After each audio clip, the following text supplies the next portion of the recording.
Hello, and welcome to episode 4 of the Knitten Purl podcast. My name is Ivy. I am your host, and this is my video podcast to talk about knitting.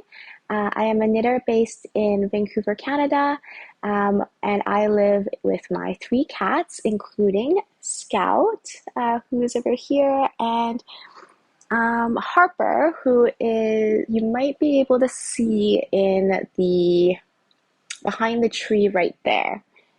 Scott, what are you doing? What are you doing, you goofball? And I have one more cat who is out of frame, but he is on the couch next to me. Oh, good boy. So welcome to this podcast. This podcast is really an outlet for me to talk about my knitting and my crafting. I've been knitting as a hobby since really about December 2021. So it's been definitely 6 or 7 months that I've been really going for it. And because I don't have a lot of friends in real life who like to knit, I wanted to make a podcast so that I can talk about this hobby. And yeah, it brings me joy to talk about things. So for today, I have one finished object, which is what I'm wearing, 2 works in progress, and some acquisitions, unfortunately, and then a bit of a life update. So yeah, let's get started. Scout is going to nap next to me, and hopefully it's a good time. He is coming into his summer coat. I've been brushing him quite frequently the last little bit, which he hates, but clearly he has forgiven me for. And what's really exciting for me is that his summer coat is coming in a little bit of a lighter brown than he normally is. I'm not sure if this camera will be able to pick it up, but yeah, it's a very complex brown, isn't it, Scout Boo? You're turning into a very beautiful, handsome mahogany boy. Oh, he's purring quite loudly. So yeah, let's get started. So let's start with my finished object, which is what I'm wearing. This is a pair of shorts. I'm so excited. This is the Hemingway shorts by the Knitting Booth, Lara of the Knitting Booth. This is actually a test knit that I completed. It is also my very first test knit, and the deadline isn't till the end of July. Oh, bye, Scout. Whenever I get up, he decides that it's probably time to get up as well. Yeah, that's right. I fooled you. I'm sitting back down. It's my very first test knit, and I am done ahead of time, which is very exciting for me. I thought that the deadline was going to get the best of me because I started quite late. So actually, let me take a few steps back. So these are a pair of shorts, but they're high-waisted, and there are options in the pattern to make them more of a low-rise or mid-rise option. The pattern was very easy to follow. There's actually an elastic in this waistband here, and there's a knitted hem, which I don't know if I did very skillfully. And then you knit down in stockinette. There are German short rows in the back, which again, I don't think I did that skillfully. In fact, I'm pretty sure this double stitch right here, and I'm pretty confident I'm pointing to the right one because it feels a little bumpy, was not resolved very skillfully, which is totally my mistake and not a mistake of the pattern. I misunderstood one of the instructions and did not want to take back and figure it out because I thought that would be more confusing for me as a German short row beginner. Oh, you're back. Oh, is this your seat now? Is that what you've decided? And yeah, then you knit down, you put the sleeves on hold for the pockets, and then you knit one leg at a time, and there are knitted cuffs for the legs as well as for the pockets. And I believe they're called the Hemingway shorts because there are so many knitted hems, which um, I actually really like, in that the finish that they give I think is really neat and looks very kind of store-bought. I'm not sure that I did the best job with them because I finished these hems off and they're mattress seamed up, and horizontally as well. I don't think I did it particularly neatly, but it was also the last step. And personally, as a technique, I really love the finish. Like I said, it is really neat. It's a great way to finish off stockinette without a rib detailing. But as a technique, I found it very tedious. A lot of the technique is very similar to a 3D needle bind off, but you have to insert and pick up the stitches from the purl side, and something to do with the different needles having all these different stitches like in play, probably the tightness, and the fact that I use cotton yarn, which doesn't have any elasticity, made it for a really challenging technique. And honestly, there are 5 different knitted hems in this pattern, and at the end, the last step for me was finishing off the knitted hems of the pockets. I just wanted it to be done. I just wanted to wear the shorts. The other thing about this pattern is the fact that it has pockets. I have really wanted to knit shorts this summer, especially after I'd finished a couple tops. As soon as I did that, I realized that my dream, which I didn't realize was a dream until it happened, was that I wanted to have a fully knitted outfit. And yeah, as soon as I did some tops, I kind of realized that shorts were attainable.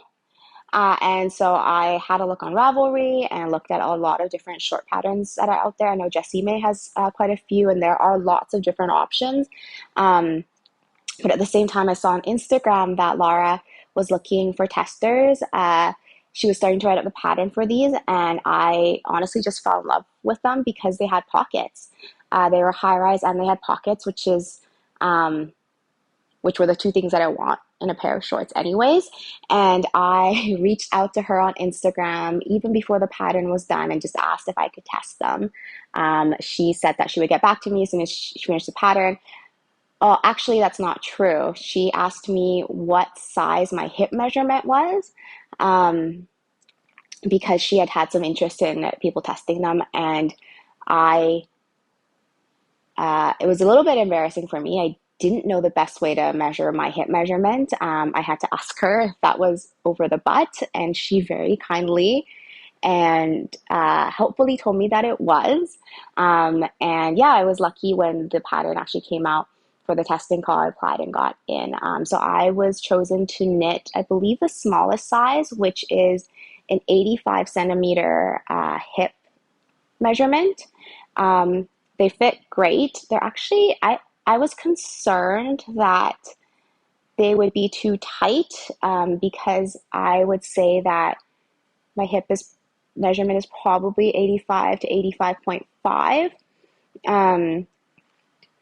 But they're honestly, if anything, a little loose, and I wonder if that's because of the yarn that I chose, which is a cotton yarn, and that can bag out quite a bit. The other thing that I realized is that my I think waist measurement is probably smaller than maybe the proportions in the pattern. So if I were to knit this again, which I really am considering, I would go for fewer stitches on the cast on area. And this pattern does call for an elastic. So actually, let me back up again. I'm getting way ahead of myself. So yeah, I didn't do any modifications to the pattern because it was a test knit. I wanted to stay true to what the instructions were so that Lara could have a good idea of my feedback. And the only kind of strange thing that I might have done was that I actually held two yarns together. So this, and that was to get gauge. So I used a combo of two different Hobbii yarns, the Hobbii 8/6 rainbow cotton and the Hobbii 8/4 rainbow cotton, one of which is a fingering weight yarn, and the other one is a bit more of a sport weight. And together, I was able to get the gauge that Lara had in the pattern. And I tried holding two of the fingering yarns together and was still not able to get gauge. And I knew that two of the sport weight would be too thick. So yeah, I was able to get it with both. And I'm actually kind of happy with the color of it. It's a bit of a marled khaki white. I think it actually ends up being more of a neutral and more wearable than maybe if I had just this khaki color, which was the fingering, or if I just did it as like a single strand of the kind of more really pale gray one. And I also was hesitant to use that color because if you've watched any of my previous podcasts, you'll know that I knit two Jessie May patterns, the framework bralette and the summer secret crop in that yarn. And I do want a fully knitted outfit, but I wasn't sure if I wanted it to be exactly the same color and for it to kind of be a matching set. What else? Oh yeah, so Lara was really great. This was my very first time testing a pattern, which was really exciting and nerve-wracking, honestly, because I've never done it before. I consider myself a beginner knitter and was really proud of myself that I was able to get through the pattern that some of the other testers were calling an intermediate pattern. There were a few techniques that I struggled with, clearly the German short row and all of the different knitted hems. And this is my first time putting an elastic in something, so I had the shorts I knitted top down, and I got to the point where I needed the elastic, and I had asked one of my friends who is a sewist to pick me up some elastic the next time she went to a fabric store, and she had them, and then our schedules just could not align for like 3 weeks, and I didn't actually pick up the elastic from her until the last weekend in June. And originally the test knitting deadline was July, I want to say July 21st or 27th. And I was really worried that I wouldn't have enough time to finish. I didn't know how long it would take me to knit these shorts. And yeah, I just like cracked on as soon as I got the elastic.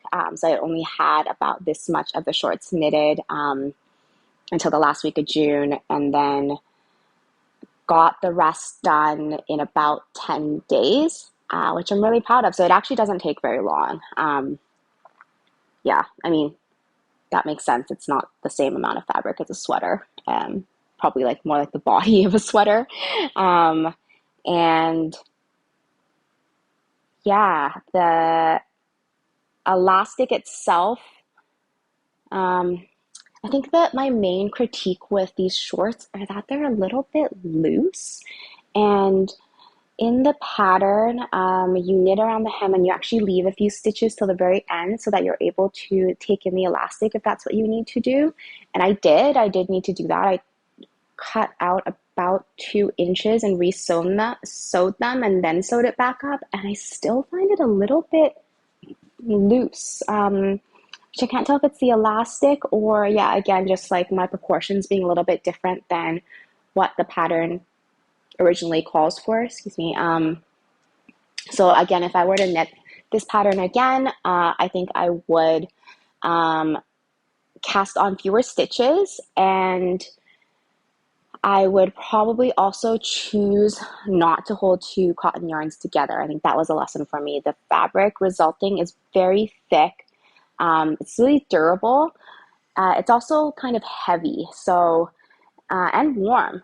I mean, it's a warm day in Vancouver. It finally feels like summer. It's, I would say, high 20s or so, and I feel like my butt is starting to sweat a little bit. But I am really excited to wear it out. And I would say the best feature of these shorts are for sure the pockets. And I knit them like they're so deep. And I finished them and I blocked them and they were not drying because cotton holds a lot of water and does not seem to let it go. So I actually threw them in the dryer quite a bit to get them over the finish line. Just tumble dried them because you know what? I figured, what if they shrink? They shrink. They're a little big anyways. And yeah, it worked a treat. So I'm happy. I'm just going to consider these machine washable. And immediately wore them berry picking the next day and with my friends and made them stick their hands all the way into my pockets to show how deep they are. They're very deep. And yeah, if you ever see me and them and you know me, I'm going to probably do the same. So I'm really excited because they fit my phone completely and keys, and it's just really practical, which is what I love. I love it when pockets are big enough to be practical. And if I were to knit them again, I might consider a pair where the pockets are on the back because I find, I think it would be pretty easily reversible, and I think that would be really cute too. Um, yeah, and I still have some of this. I'm still kind of upset. I still have probably 2 balls of this Hobbii, this whitish yarn left. And I'm just like, what am I going to do with this? Like, I have so much cotton yarn that I bought a couple years ago when I was more into crocheting, had no real plans, which is a problem. This is a theme that is continuing. I just have no real plans, and I'm not quite sure what I'm going to do with it. I have about 3 balls of the tan color left. I also don't know if that's going to be enough for anything interesting. So yeah, I would love to get it out of stash, but at this point it's still sitting there. But I'm done, and I'm done so far ahead of schedule. I'm so pleased. And please look out for the pattern when it comes out. I think it's really, really great, really wearable, and I'm really excited that I finished it in time to enjoy it this summer. So that is my finished object, and Scout is asleep. So let's talk about works in progress. Oh, I'm so slouched. Excuse me. So I have 2 works in progress, nothing too exciting. The first one, which is in a Lululemon Kids bag that is probably about 8 years old now. And this is just the bag that they give when you actually go shopping at the store, is my No Frills cardigan by Petite Knit. Now, how am I going to show this off? So I showed this in the last episode of the podcast, and I am quite a bit further than I was last time, but it is at a very awkward stage to show because I decided that I was going to be clever. This is where the narrator chimes in and says she's not clever.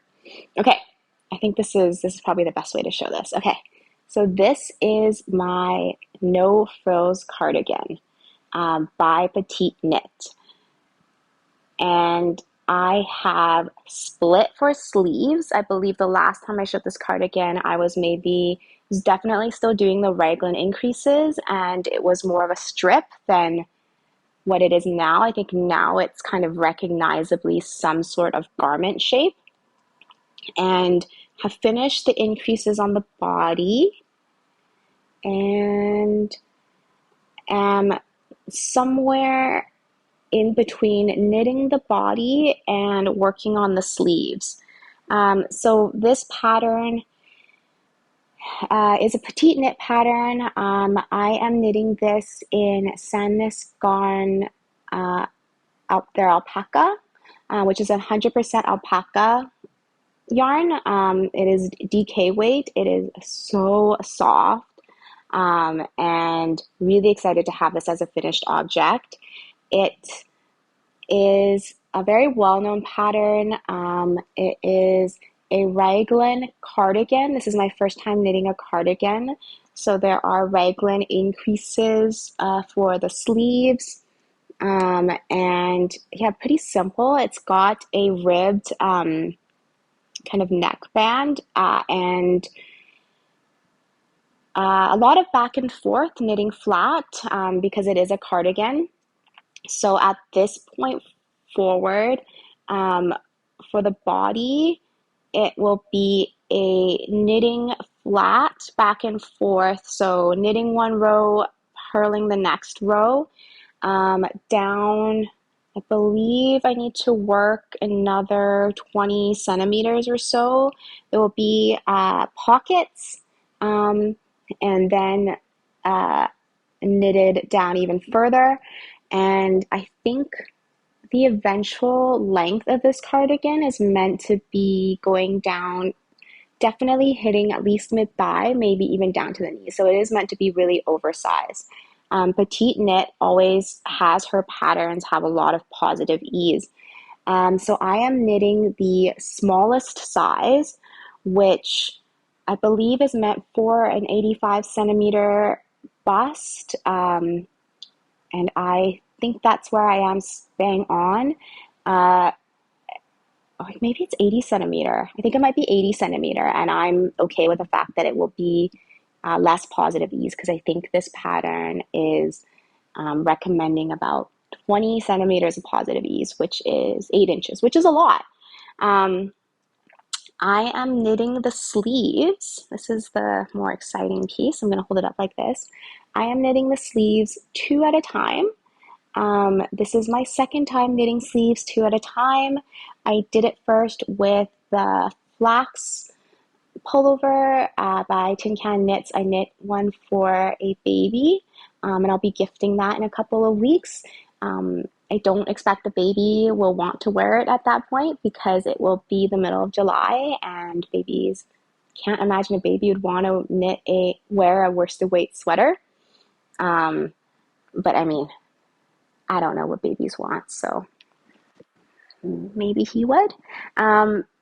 And I wanted to try it again for full size sleeves, and I'm actually really liking it.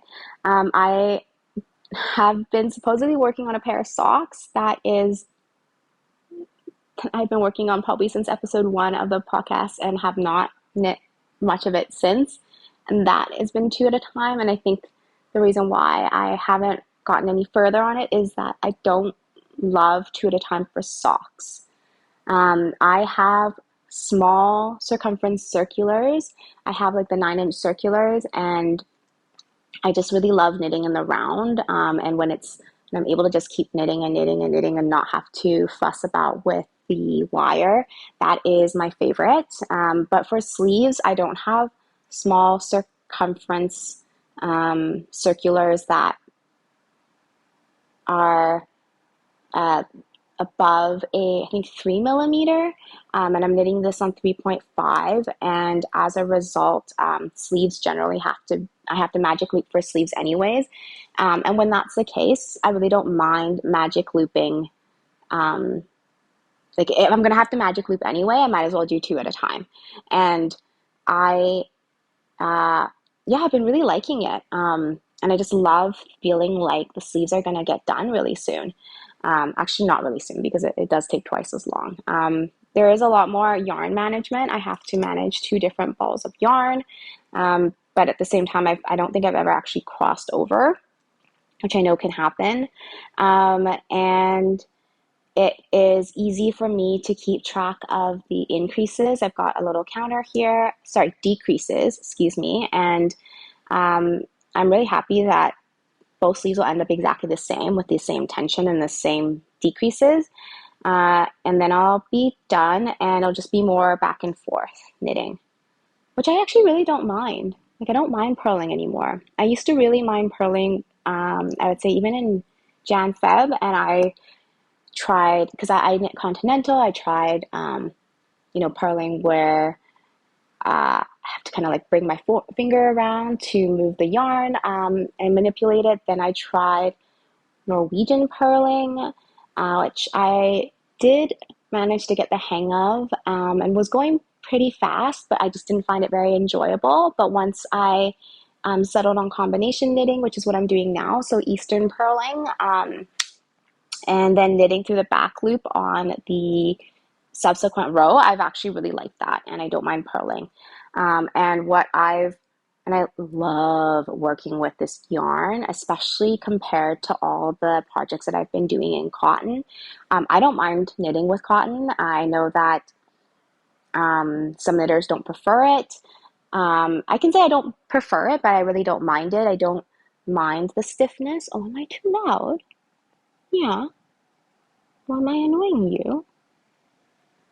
I'm sorry. I'm like such a pancake. Didn't I just brush you? Why do you have so much fur? Yeah, I'm sorry. Um, what was I saying? Oh yeah, I don't mind the fact that it's not that elastic. I think the thing that I maybe dislike most about cotton is the fact that it's drying on my hands and I have to moisturize my hands quite a bit. Uh, but then whenever I go back and knit on this project, the elasticity of the alpaca is just so nice. And the softness of the alpaca, it's just such a pleasure to knit with. And what I've been really proud of with this project is that I have been able to create like what I consider very even tension for my knits and purls. So there's been a couple sections that are maybe not so much so even, but in general, I've found that I haven't had very much like rowing out, which is when your either your knits are tighter than your purls or your purls are tighter than your knits, and so you have like one row that is a little bit tighter and then one row that's looser. In fact, I mean, it looks so even. I feel like such a pro. I'm not a pro. But yeah, I'm really proud of that. And I just took a bunch of credit for it, but to be completely honest, it's probably the fact that this yarn is such a delight to work with. It's probably because the yarn is so elastic and smooth. It just like settles into the stitches so beautifully, and it creates like a very even fabric. And ah, and it's gonna be a while yet because this is knit on 3.5s, which is um, one of the smallest circumference needles that I've ever used for a project. It's DK weight yarn, and as I mentioned, it'll probably be going past my thighs or maybe even down to my knees. And um, yeah, I've been knitting on this for quite a bit, but I'm not upset about it because I don't hate purling, and I'm really, really excited to have this as a finished object. I definitely think I'm both a product knitter and a process knitter, um, in that I love the process of knitting. Um, I It's what I use to help me with my mental health and calms me down and relaxes me. And I love learning new techniques for knitting. Um, but at the same time, will, I can't, I don't think I would knit a pattern that I don't see a use for the product of, either gifting it, or if I don't think it would fit at all into my wardrobe, I don't think I could bring myself to knit it because I'm probably too like ruthlessly practical for that. But this is definitely one of the projects that I have, maybe the first one where I really, really desperately need the product. It would actually be filling a gap in my wardrobe. I don't have a lot of cardigans um, in my wardrobe, and I work from home. And in the winter, it can get kind of chilly. And um, yeah, I've been really into layering this winter, and I would just really love to have like, a nice, snuggly cardigan that's alpaca, that's hand knit. Oh, so looking forward to it. And the great thing about um, this cardigan is I really think that the style of it is really to my taste. I tend to have very specific tastes when it comes to clothes, and for me, I was looking for something either shawl collar or yeah, like with a wider collar and no buttons. And I mentioned this on my previous podcast, but I do not understand buttons. Both like, I just don't have a lot of items of clothing that have buttons in them. Um, I just, it's not like I don't know how to button something up. I do.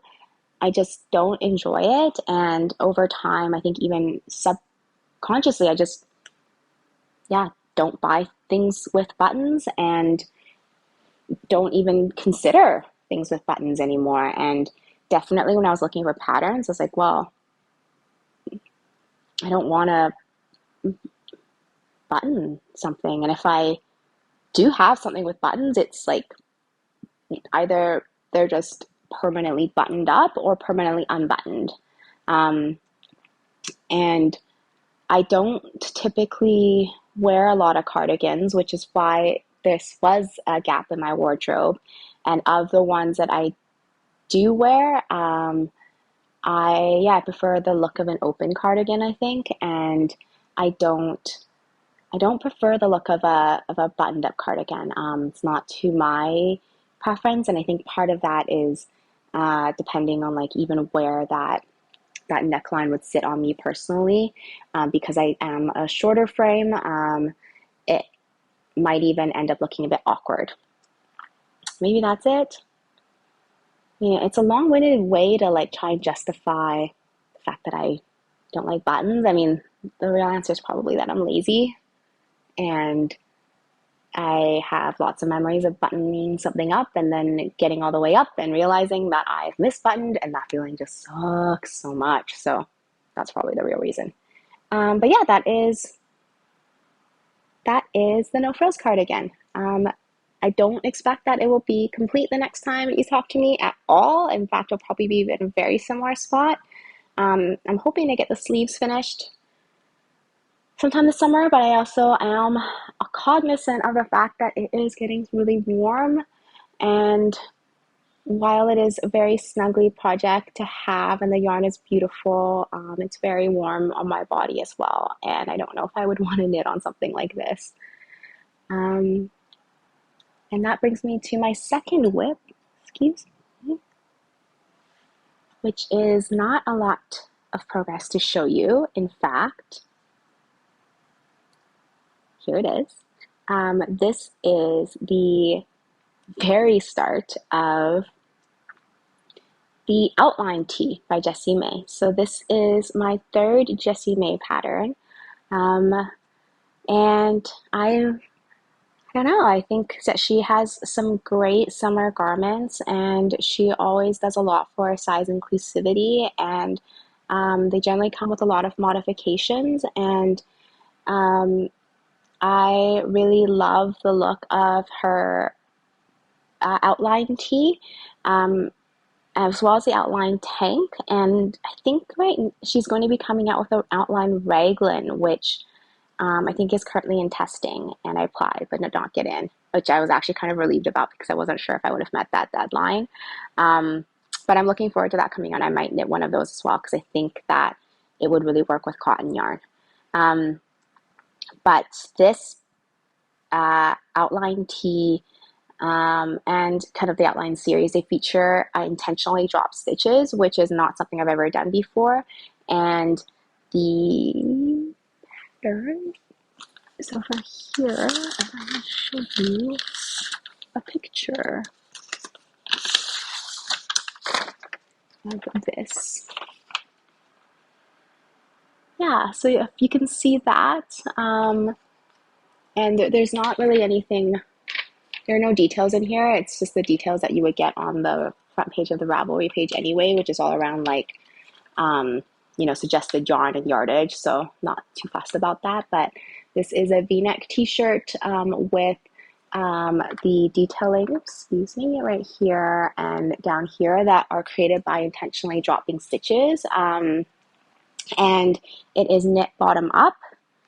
And I am really looking forward to it. I don't think I'll get too far into it for reasons that I'll explain later on.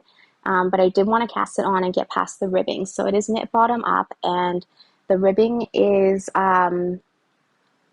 twisted rib, and that's what I'm getting through right now. I did not gauge swatch because YOLO.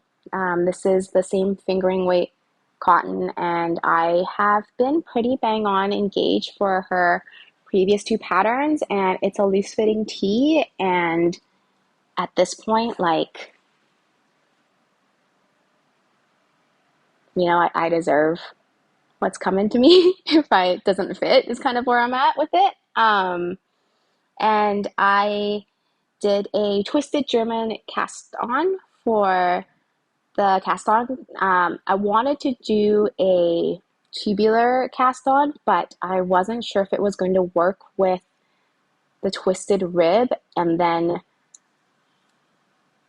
then Googled it, then found some kind of confusing instructions where I had to somebody made it work by adjusting like a 2x2.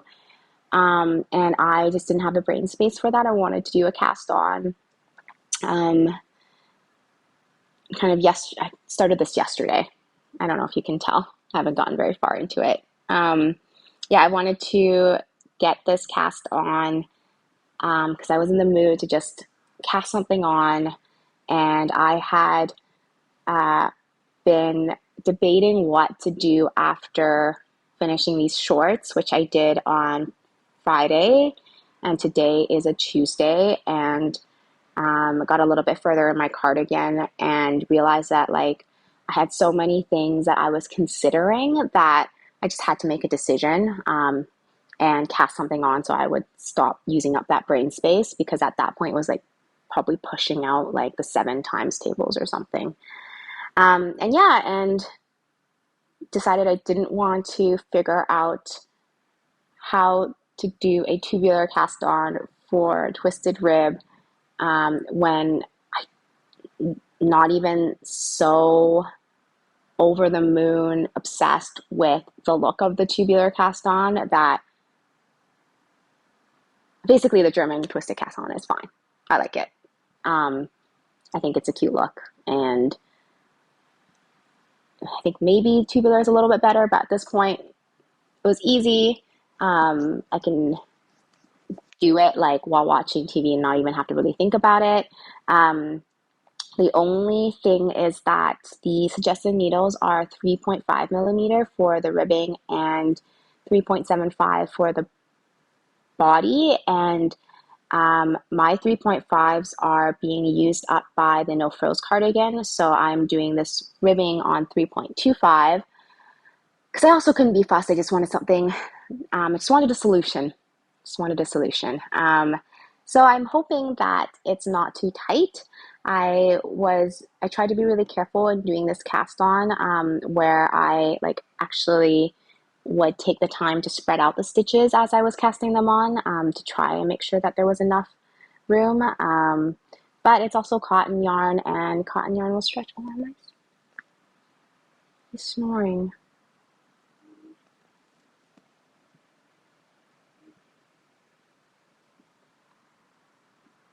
He's snoring. So yeah, it as a cast on, I figured it would stretch, cotton would stretch. The reason why there are so many ends at the bottom is because I cast on with one strand from the middle of the ball and one strand from the outside instead of trying to estimate, because when you're trying to cast on over 200 stitches, I have done that so many times and not estimated the amount of yarn correctly and had to start again, that it's just a lot emotionally and physically. I'm very tired all the time. And I am knitting this in a gray color, again, Hobbii cotton. I'm not lying, I have so much Hobbii cotton, and this is a pack. I have 10 of these 50-gram balls in a fingering weight, because this was a 10 pack that I got in their Black Friday, I want to say last year. It was unbelievably cheap. The yarn itself is actually really nice. It's the rainbow cotton. It's probably not their best, Pima Egyptian cotton quality, but it's good cotton. So yeah, I'm excited. I know that I'll be able to get yeah, a couple projects in. Like I won't need 10 balls of yarn. I won't need 500 grams of yarn to make this t-shirt for sure. I wanted to actually use this tan, like beige color from these shorts. But as I mentioned, I only have 150 grams left, and I wasn't sure if that was going to be enough, especially since one modification I'm expecting to make is that Jessie made patterns so far. They've all been quite cropped, and I have had to add a couple inches in length, and I didn't know. I thought that I might have to do that again. So I thought that I would knit this up and see how much yarn it took, and if it took less than 150 grams total, that I would probably do the same and get that out of stash. Yeah, that's it. I'm knitting the smallest size, which will be a 40-inch finished circumference. And I have a 33-inch bust, give or take. I don't know why I said give or take. I mean, every time I've measured it, it's 33 inches, give or take. And I think the pattern is meant to have 6 to 10 inches of positive ease, so I would fit really well in that. And again, I wanted to knit the smallest size to see if I could, how much, to try and set myself up for success in the future to eke it out of 150 grams of yarn. I think that makes sense. Yeah. I don't know how much further I'm going to get on this because I actually want to save this pattern, but I'll talk about that in my life update section. That's it. I don't know what else I can do to talk about a project where I've done like this much of. So now move into acquisitions. And unfortunately, I do have acquisitions. And it is unfortunate because, as I keep mentioning in this podcast, I am going to be moving out of this apartment and I have so much freaking yarn, especially since I keep saying that it just like never seems to end and I can't seem to get anything out of stash. But here's my toxic trait. I just cannot pass up a deal. I need to not do that. But the story is that I saw an Etsy listing. There is a seller on Etsy that seems to go to estate sales and picks up crafting supplies. Oh my God. Scout loves to press his face into something when he sleeps. And it's so freaking cute. And he's pressed his whole face into my yarn bowl. And now he's awake. And he'll probably go back to sleep. I'm gonna go back to sleep. Anyways, there is a seller on Etsy that goes to estate sales, and she picks up like crafting supplies and lists them on Etsy, and they're generally, a good deal. And this seller had a lot of yarn that she picked up, and specifically some that were vintage. So I ended up with a lot of yarn that was very, very cheap. And she shipped it out to me from Ontario, and it was very nice of her. And I ended up with a lot of sock yarn, which is just, I am a sucker for sock yarn, even though I haven't finished a pair of socks this entire time of the podcast, but I swear I will be knitting more socks because I do really enjoy sock knitting. And I just love the fact that you can get a pair of socks out of 50 grams, probably even more for my feet. Okay, so the first one is Morocco socks. This is a 73% superwash wool, 25% nylon, and 2% other fiber. Other fiber being this metallic sparkle that you may be able to see on camera. This is 100 grams and 350 meters, so maybe a heavy fingering. And it should be self-striping. I have so many, I love self-striping sock yarn. I need to knit more socks. I have 300 grams of this. I have 3 balls of this. And I'm very excited. The second is a 3 different colorways of Lady Galt Croy, which is not a brand I've ever heard of, and I'm not sure exists anymore.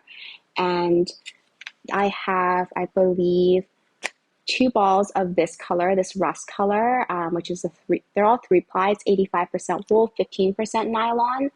And it looks like it's a super wash wool because it does say it's machine washable in warm water.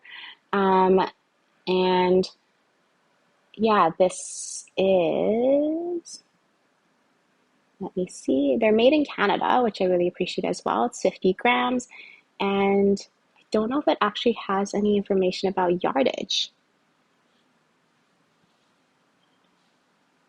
It does not, but I have, I think, 2 skeins of this rust colorway, 3 balls of this kind of gray green, which I think is very beautiful. Actually, this is Baycrest Croy, which is, the Bay is a Canadian department store. They're probably going out of business soon, unfortunately, but this is made by the Hudson's Bay Company. It's also got a vintage price sticker on it that says it's 65 cents. So cool. I actually didn't buy it for that much more. I think I bought it for $1.99, which, you know, in this economy, it's pretty good. And it says, yeah, it's machine washable, color fast, and moth proof. I really hope it's moth proof. And also 3-ply. Actually, still very soft. And also 1 ounce and no information on yardage. I have maybe 5 or 6 of this Lady Galt Croy in this cream off-white color. So I would consider this a sweater quantity. This is 4-ply, 85% wool, 15% nylon, a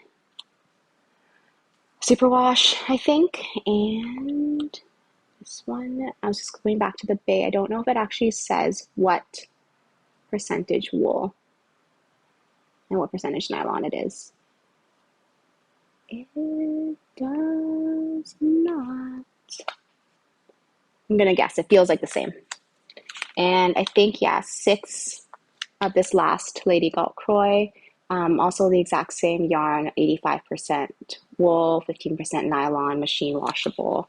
I love these vintage labels, these dye lots. I really have never seen this yarn outside of this listing. It's this beautiful navy color. And yeah, I don't know if it even exists. I could see myself knitting like a bralette out of this and this. I did intend to use some of this as like contrast toes and heels because I have a lot of actual sock yarn that is self-striping, and I thought it'd be nice to, you know, have a contrast for the heels and toes. But yeah, like now that I have it in my hands, it's really soft, and I'm like, I can knit so much with it. And I've got a lot of this wool. She sent it in a very Canada Post box. I'm super excited to work with it. And that's it, I think, for my acquisitions. One eBay listing, sorry, not eBay, Etsy listing that I really should not have fallen for because I have so much yarn already that I am not working through quickly enough. And I guess now for my life stuff, I mean, the reason why I keep beating myself up for buying more yarn is because I am going to be moving soon. For frequent viewers of my podcast, you know that I have been selling my home or trying to sell my home for a while now. And you might have noticed that the art that I'd had behind me is now gone. That was staged art, and all the staged furniture is gone. I've got my regular TV back instead of my prop TV. And the reason is because I sold my apartment. Yeah, it was,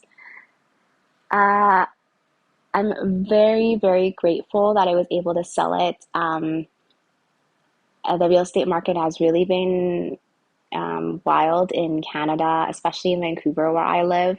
Actually, the real estate market has been wild in Vancouver for probably 20 years, but definitely since COVID, prices have gone up across Canada as interest rates have gone down, and the Bank of Canada has been raising their interest rates for the past, throughout this year, and will probably be doing it again this week even. And it's been really difficult to sell the apartment while a lot of people who are buying are kind of they seem to be like in a wait and see sort of view of the real estate market, which I really don't blame anybody for because, yeah, it's really expensive in this area. And I mean, definitely, I'm really grateful and aware of the privilege that I have in having, a home that I own, uh, along with a mortgage that I'm paying that, is quite sizable, of course. And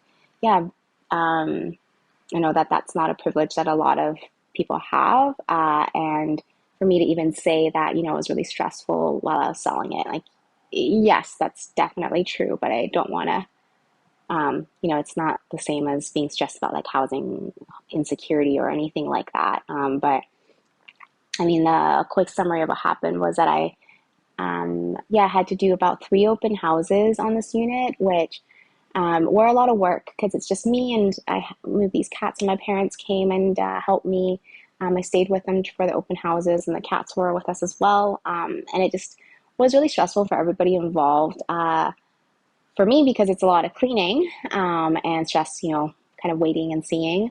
For the cats, because they hate going in the car and they didn't love, being in my parents' home.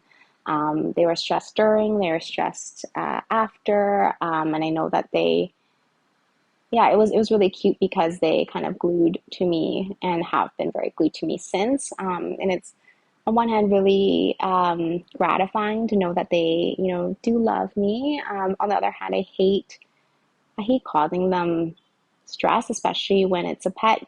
They don't understand why things are topsy-turvy, why they have to get in the car, that it'll only be a few minutes, etc. So yeah, I do hate it because I can't explain to them why something is.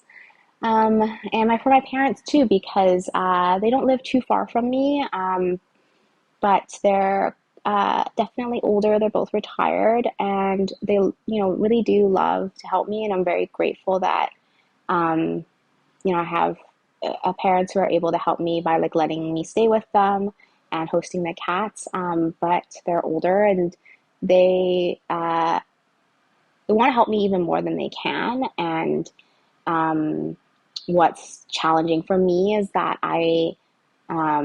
as a person, I try not to be a burden to them. I think that's something that it's still my instinct. That's something I've always kind of struggled with and wanted, is to not be a burden to them, to show that I can take care of myself because, they sacrifice so much. We're immigrants to Canada, and, they sacrifice so much growing up in China and then moving to Canada where, they really started from scratch and, worked really hard for everything that they have. And really so have I. But I know that, they gave up a lot of benefits that they would have had by coming to Canada in order for the hope of me having a good life here. And by benefits, I mean like, everybody speaking their native language, and a lot of family support. Their family was back in China at that time, right? And, moving here and having to start from scratch, learn English, and so on. It's just something I'm really aware of, and I know that they want to help me. But the other piece is that my father has Parkinson's, and, it's progressed to the point where he's not as strong physically as he was even a few months ago. So when it comes to moving and getting ready for open houses, there's lots of like physically moving things around. Like, I actually have a little bit of a bicep now because of all the things that I've been physically like lifting and, moving and packing. And And there's just a lot of like, I guess, fuss that's involved in trying to get everything, out of the house and then back in. And so there's a lot of like stuff that I'm trying to do on my own so that they don't have to help me with a lot of it. But even on the day of, picking up like the litter box or picking up the cats or just changes to his routine, I know that they're really stressful, and cause a lot of anxiety and angst for him now with Parkinson's. And I would prefer that he didn't have to do that very much, right? So, yeah, it was about 3 open houses in total. I ended up with an offer, and in Canada, they have what's called like subjects, which is like it's an offer subject to these clauses. For example, subject to the buyer having financing, subject to home inspection, et cetera, et cetera. And definitely, there have been times I think in the Vancouver market, I've never experienced it, where people go in subject free, which, for example, which is like, here's my offer, all cash, like just take it. And we're not going to do a home inspection or anything. But the first offer I had was really standard. They had a home inspection subject in there. They also had a subject financing. And it actually fell through at the last minute, which was really disappointing for me, and very scary because that had been the only offer I'd had. But my realtor really pulled through, and he called a bunch of other people, and I ended up with, in the end, an offer that came through kind of at the last minute that didn't have those same subjects. And yeah, in, I'll get to stay in this home until the end of September, and we'll see what happens after.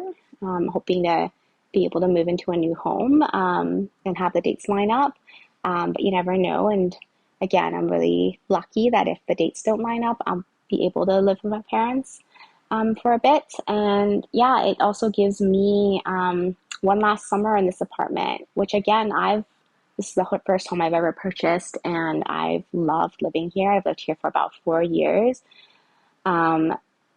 And it's great to have one last summer here and really see some of the beautiful sunsets that I get to see from my window.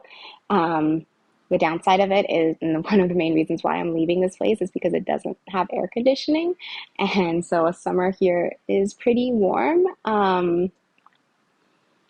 But yeah, it gives me enough time to like really get to say my goodbyes to this apartment.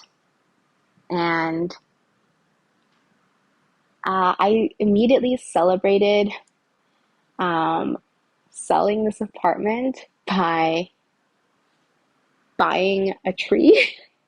I was in a really good mood because I sold the place and was really excited and felt like, things are lining up for me. And I was on Facebook Marketplace and found a listing for this fiddle leaf bag that is about 3 feet high. I actually think it's a little bit higher than what it was when I first got it, which has only been about 3 weeks. And I would definitely say that plants are another hobby of mine. I'm not very good at them. My houseplants. Oh, hello, Harper. Hi, darling.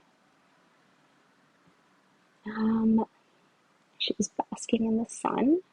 And now she's going to go bother Atticus, who she loves. I want to say that's her second favorite person. I am her first favorite person. This fiddle leaf fig. And yeah, I know it's horribly impractical for somebody who is about to be moving to have bought a 4-foot tree. But I have to say it brings me so much joy every time I look at it. It's only been about 2 or 3 weeks. The leaves have opened up quite a bit. I don't know how long I'll be able to keep it alive for because it does require a lot of light, I believe. And this apartment gets a lot of sunlight in the summer, definitely less so in the winter, just in general, since I live in the northern hemisphere.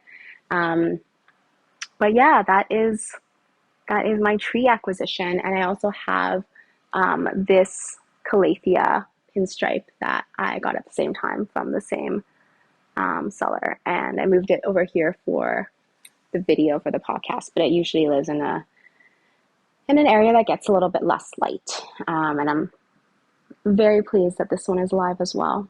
And we'll see. Yes, super impractical.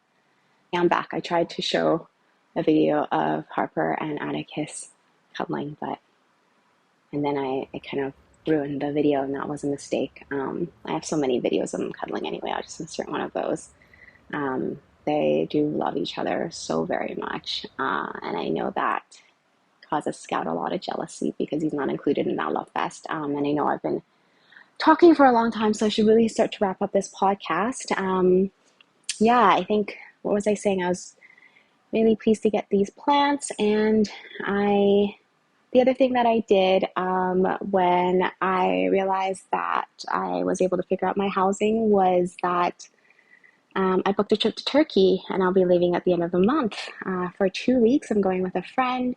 I'm so excited for that. We'll be going to Istanbul, Cappadocia, and some other areas of Turkey as well. Going to have to invest in a bucket hat because it'll be very hot while we're there. And the reason why I'm even more upset that I bought that yarn, which I did before I knew about the trip to Turkey, is that Turkey is known for its yarn, and I believe there is a yarn district in Istanbul that I'm going to drag my friend to.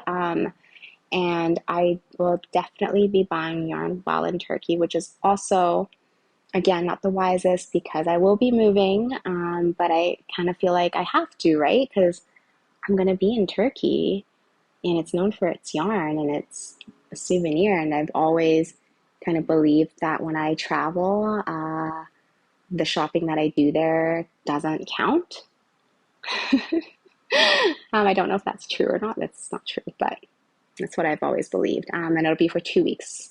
So I really wanted to film an episode of the podcast. I haven't been able to because I've been very busy with work and definitely with all the stuff about the apartment. I just haven't had the time. But I wanted to film this episode and maybe even one more before I go because I won't be able to film until I get back. And for that trip, I've been thinking a lot about what I'm going to knit. And I think my plan is I'm going to bring this project, the outline tee, because it's a lot of stockinette in the round, and the other one will be a pair of socks. And that's it. Not going to bring any more projects, just 2 projects, and it's only 2 weeks. I probably won't even finish either of them. But I'll be able to knit on the plane, and we'll be taking flights in Turkey, and maybe I'll be able to take videos of me and pictures of me knitting at some historic landmarks. That would be really cool. Yeah, it's the first time traveling since the pandemic. I'm a little bit nervous, but really excited because I love to travel. That is something that I've really missed in the last couple of years, and going someplace totally new for me is really exciting. I'm excited for all the different food that I'll be eating while I'm there. And yeah, this time I get to do it with Hobbii knitting. So this is my first time that I'll be traveling like with some knitting, and that is also something I'm really excited for. And yeah, I'll be gone for 2 weeks and then back in August. And I am going to be really sad to leave the cats. My parents will be coming every single day to make sure that they're fed and taken care of. They're happy to do it, and they've done that in the past whenever I've traveled. But yeah, I will definitely be missing them a lot, the goobers. And